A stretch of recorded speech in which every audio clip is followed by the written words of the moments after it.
Salut à tous, salut à la TMV, à la Team Inverse. Bon, si vous aimez ce que je fais, n'hésitez pas à vous abonner.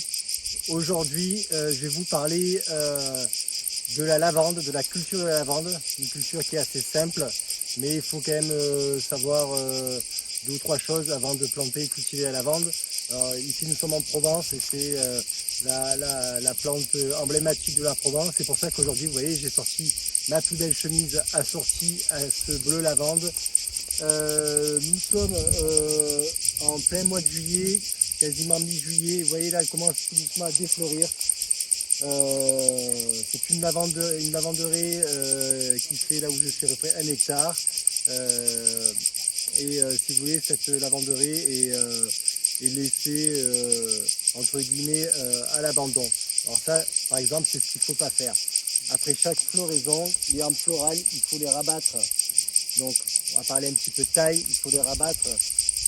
Donc, jusqu'au vert, toujours laisser un peu de vert de la feuille, parce que si vous allez au-delà, c'est dans le bois, la lavande va sécher et elle va finir par crever.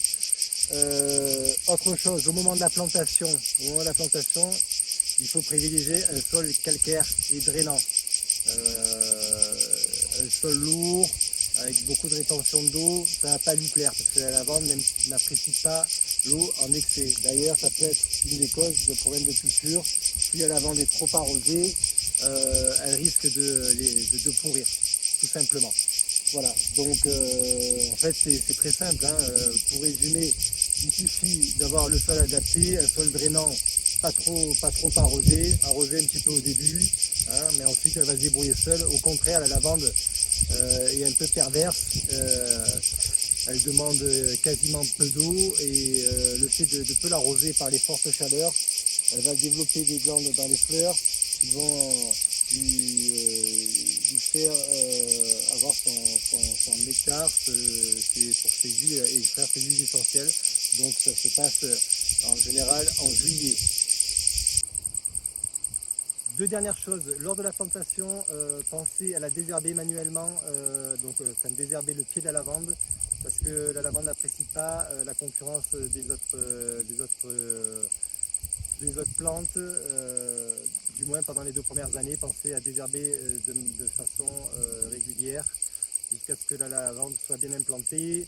Et le gros problème qu'on risque d'avoir, maintenant ça se voit de moins en moins, mais ces dernières années il y a eu un impact assez conséquent sur la lavande.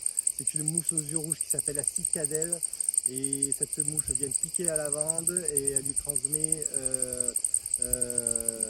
un virus qui va empêcher, donc c'est une bactérie qui va empêcher la sève de circuler et la lavande va finir par crever.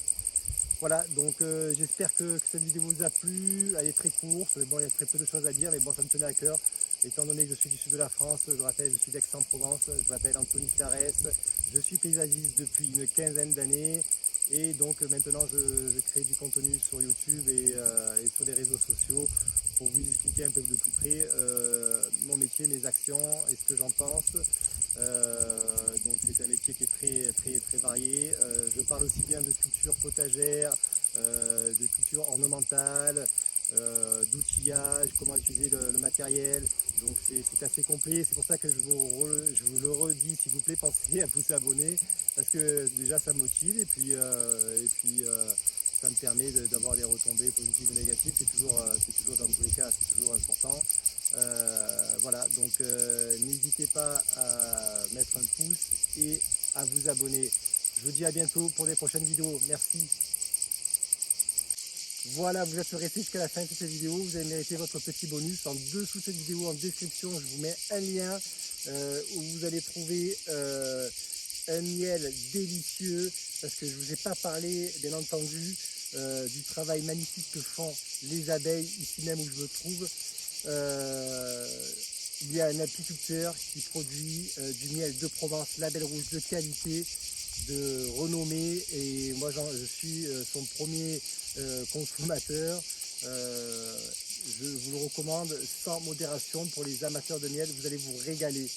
Je vous dis à bientôt pour de prochaines vidéos.